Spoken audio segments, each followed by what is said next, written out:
Terima kasih Anda masih bersama kami di Sapa Indonesia Pagi dan sekarang kembali kami hadirkan segmen Sehat di Tengah Pandemi. Segmen ini membahas masalah seputar kesehatan yang bisa menjadi referensi Anda kalau Anda masih ragu untuk datang ke rumah sakit karena masih situasi pandemi COVID-19. Layangkan pertanyaan melalui Instagram Sapa Indonesia_Kompas TV mungkin 1 hari sebelum tayang atau bisa juga pada saat segmen ini berlangsung ada line telepon interaktif di nomor 021 53 660 500. Hari ini kita sudah mengundang Dr. Andrew Renato, seorang dokter spesialis anak. Selamat pagi Dr. Andrew. Selamat pagi. Terima kasih waktunya dan langsung ya Dok, seperti biasa kita bacakan pertanyaan-pertanyaan pertama yang bagian pertama ini kami pilih netizen dari Instagram kami. Ada akun @desinoviani. Selamat pagi dokter, saya punya anak usia 2 tahun. Anak saya ini mudah mimisan secara tiba-tiba. Kalau menurut orang tua saya, anak saya ini tidak boleh terlalu lelah. Jika mimisan seperti itu, saya langsung beri daun sirih dokter. Apakah ada cara yang lebih tepat untuk mengobati mimisan dan apakah mimisan ini bisa menjadi hal serius nantinya pada kesehatan anak saya dokter? Terima kasih. Silakan dokter Andrew. Selamat pagi Bu Desi. Jadi anak sering mimisan ya, itu ada 2 faktor, terutama faktor lokal di sekitar hidungnya, terutama pembuluh darah hidung, dan faktor sistemik atau keseluruhan, biasanya dari faktor pembekuan darah. Nah, ini harus diperiksa lebih lanjut lagi dari anamnesis dan pemeriksaan fisik.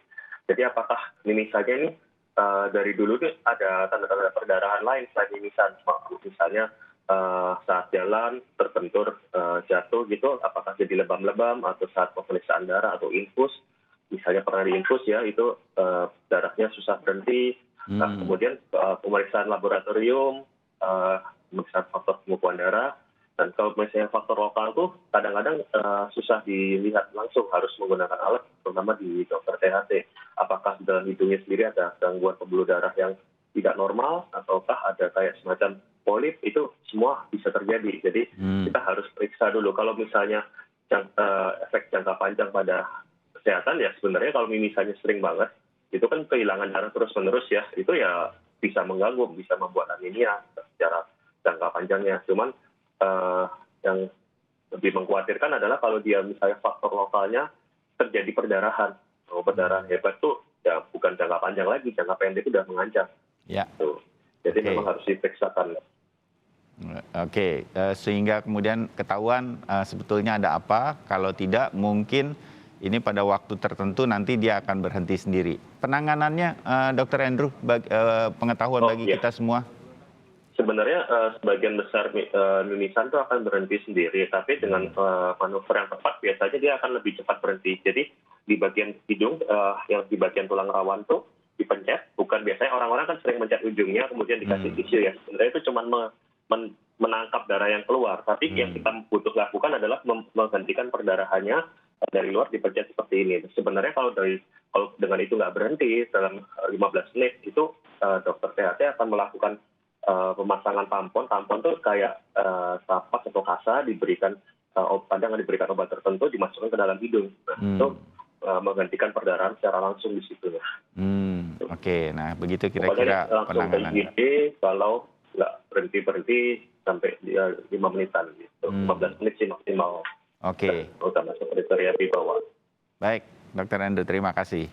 Nah, yang berikutnya pertanyaan dari akun @dewi_yani0998.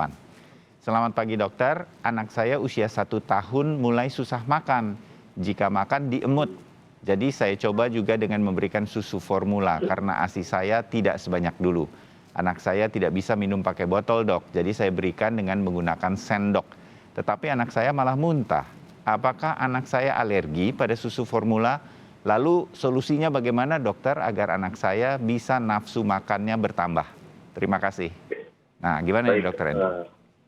Bu Dewi, ini sebenarnya kalau masalah makan tuh paling umum ya pada anak-anak dan paling panjang penjelasannya, karena dia tuh harus dia dulu dalam kehamilannya baik-baik saja kan 1 bulan kah, kemudian perkembangan anaknya selama ini kan anaknya usia 1 tahun, jadi dari awal sampai 1 tahun tuh apakah udah sesuai dengan perkembangan anak.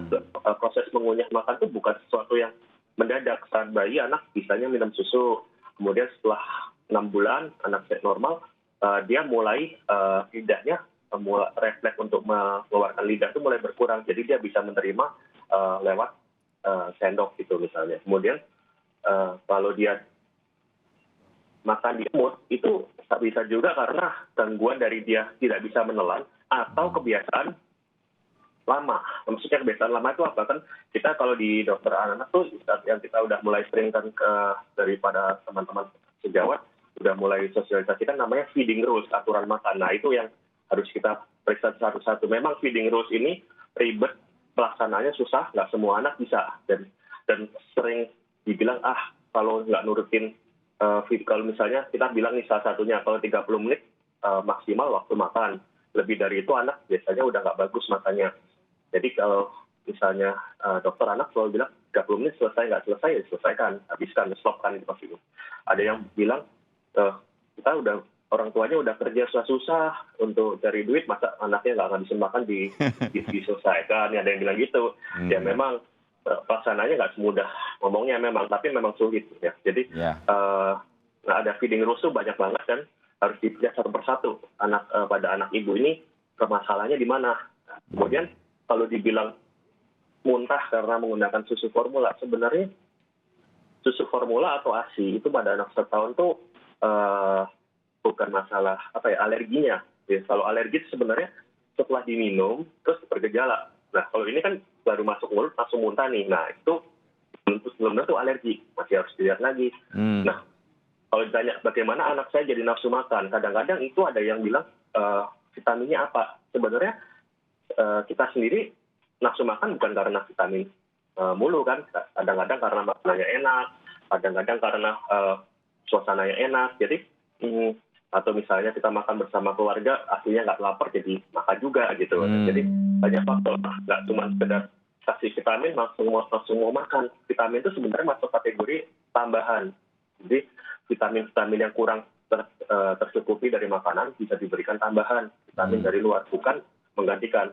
Nah sekarang adalah juga yang namanya kekurangan mineral, misalnya kekurangan zat besi, kekurangan vitamin yang lain memang ada. Makanya nggak gampang cuma dengan feeding rules pasti bisa. Kita memang harus cek satu persatu anaknya dan beratnya juga.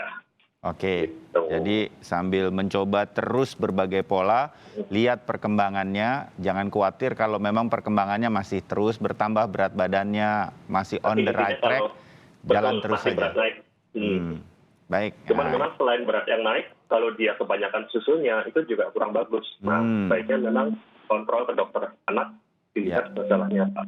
Baik, terima kasih Dr. Andrew. Ini wawasan yang menarik sekali karena sering sekali nih anak-anak jadi kemudian susah makan begitu. Nah, yang berikutnya mungkin ini pertanyaan terakhir dari netizen dari akun @lucy_setiani. Selamat pagi dokter, anak saya usia 15 bulan baru bisa berjalan, tapi anak saya lebih suka merangkak daripada berjalan dok. Jalannya hanya kadang-kadang saja. Ketika anak saya merangkak, saya berdirikan biar dia jalan.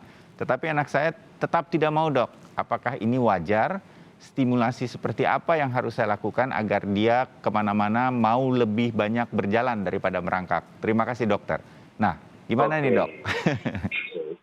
Ya, Bu Lucy. Jadi 15 bulan, biasanya setelah 12 bulan memang anak akan mulai belajar berdiri dan berjalan. Itu hal baru, jadi otot-ototnya masih belajar untuk berjalan. Jadi memang saat mempelatih anak ya sama kayak orang dewasa mau berolahraga dengan kondisi yang fit. Jangan pas ngantuk-ngantuk, jangan pas lapar. Jadi begitu dia kondisinya udah kayaknya happy gitu, nah kita ajak dia bermain. Kita stimulasi bukan dengan seperti dididik yang keras, ayo sekarang waktunya berdiri. Selain kalau berdiri kamu nggak berdiri nggak boleh main, nggak gitu. Jadi kalau anak-anak tuh bermain dengan stimulasi, dengan belajar tuh hal yang sama. Ya. Jadi anak tuh yang pasti kita harus pastikan apakah dia tuh masih bisa berjalan. Kadang-kadang tuh kapan terakhir, kalau dulu sudah pernah bisa berjalan, kemudian sekarang dia turun, nggak pernah berjalan lagi, cuma jadi merangkak saja, itu ada yang namanya kita bilang regresi. Nah itu salah satu kelainan saraf, tapi biasanya itu sangat-sangat jarang. Yang sering adalah orang tuanya suruh dia jalan, nggak mau lah. Jadi caranya, kalau yang stimulasi paling gampang nih, ada contohnya banyak sih di video-video di online. Jadi mainan yang dia suka, ya itu kita tarik lama-lama, kita tarik agak tinggi. Jadi supaya anaknya itu kayak terpancing. Kemudian yang pasti anaknya itu tidak boleh belajar berjalan menggunakan walker. Walker itu yang anaknya duduk kemudian mendorong. Nah, ada beberapa walker yang istilahnya agak baru, yang push walker, jadi anaknya kayak mendorong sesuatu, itu masih ada yang boleh menggunakan. Cuman kalau mau yang tradisional yang nggak pakai alat, ya pas berjalan dijagain kiri kanannya supaya dia nggak jatuh. Gitu. Iya. Ada yang menggunakan pelindung kepala gitu supaya dia nggak terjengkal ke belakang. Ya, oke. Nah, itu stimulasi-stimulasi yang bisa dilakukan Ibu Lucy. Mudah-mudahan sebentar lagi anaknya lebih semangat untuk berjalan. Nah, kira-kira begitu. Baik.